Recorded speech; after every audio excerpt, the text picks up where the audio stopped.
ग्रामीण इलाकों में बिजली और सड़क की समस्या लगातार बढ़ती चली जा रही है, जहां इसे लेकर कांग्रेस विधायक लक्ष्मण सिंह ने एमपी न्यूज के साथ एक्सक्लूसिव बातचीत करते हुए सरकार पर निशाना साधने के साथ ही कुछ महत्वपूर्ण सुझाव भी दिए हैं। देखिए ये खास बातचीत। मध्य प्रदेश में ओबीसी आरक्षण के साथ साथ आम आदमी भी सड़क और बिजली की समस्या से दो चार हो रहा है। मेरे साथ बातचीत के लिए मौजूद हैं कांग्रेस विधायक श्री लक्ष्मण सिंह जी। लक्ष्मण सिंह जी, सबसे पहले तो आप ग्रामीण क्षेत्र से आते हैं सर आप, और चूँकि आपका ही जो एरिया कहा जाए विधानसभा क्षेत्र जो है वो काफ़ी ग्रामीण क्षेत्र में आता है। इस समय सर जो सड़कों की समस्या है सर और बिजली की समस्या, उससे किस प्रकार से सर दो चार हो रहा है सर? देखिए, बिजली की एक बड़ी समस्या बन गई है। एक तो बिल बहुत आ रहे हैं, बिजली बराबर मिल नहीं रही है, और जो उपभोक्ता हैं उनकी सुनने वाला कोई नहीं है।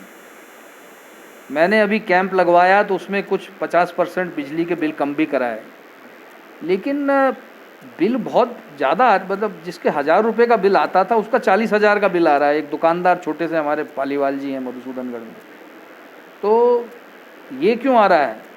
अब लोग सो नहीं पा रहे हैं। तो बिजली के कैंप लगें और उनका समाधान है, पहली बात। दूसरा, आपको सौर ऊर्जा को बढ़ाना पड़ेगा, सौर ऊर्जा को सस्ता करना पड़ेगा, घर घर में सौर ऊर्जा को लगाना पड़ेगा, तभी जाके ये बिल की समस्या हल होगी और बिजली की समस्या हल होगी। सौर ऊर्जा के पंप बहुत महंगे हैं, उनको सस्ता करिए। अलग से बजट सौर ऊर्जा के लिए रखिए। एमपीबी का बजट काटना हो काटिए।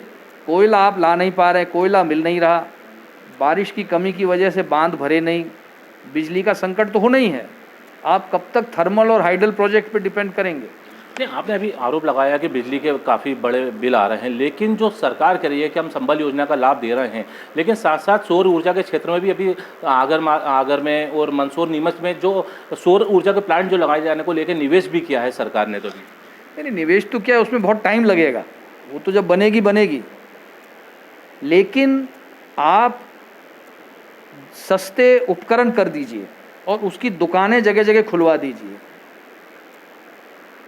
किसी को जैसे लाइट लगानी है तो सोलर लाइट लगा ले, उससे उसकी खपत, मतलब उसको बिल नहीं आएगा, सस्ती बिजली हो गई। तो सोलर और विंड पावर, इनको आप बढ़ाइए और ये घर घर में लगें, इसकी व्यवस्था कराइए।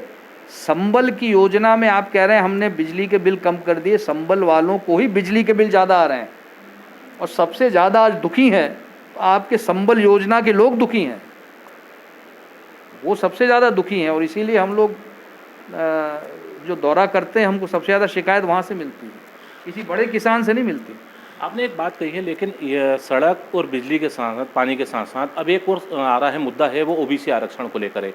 इन दिनों देखा जा रहा है कि 27% ओबीसी आरक्षण को लेकर जो बीजेपी सरकार है वो कवायद तो कर ही रही है, लेकिन वहीं दूसरी ओर जो है तमाम जो जितने भी कवायद की गई थी वो कमलनाथ सरकार में की गई थी, उसको लेकर भी एक दोषारोपण है ना बीजेपी सरकार कमलनाथ सरकार पे कर रही है। देखिए, जो कोर्ट का आदेश होगा वो सर्वमान्य है, उसमें कांग्रेस बीजेपी अगले पिछड़े सबको मानना पड़ेगा, कोई और रास्ता नहीं है। कोर्ट का आदेश सर्वमान्य है।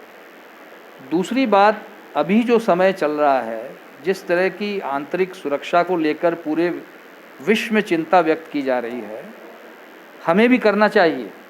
आज सबसे बड़ा मुद्दा अगर कोई है तो ये आंतरिक सुरक्षा है। इसके बारे में सरकार क्या कर रही है?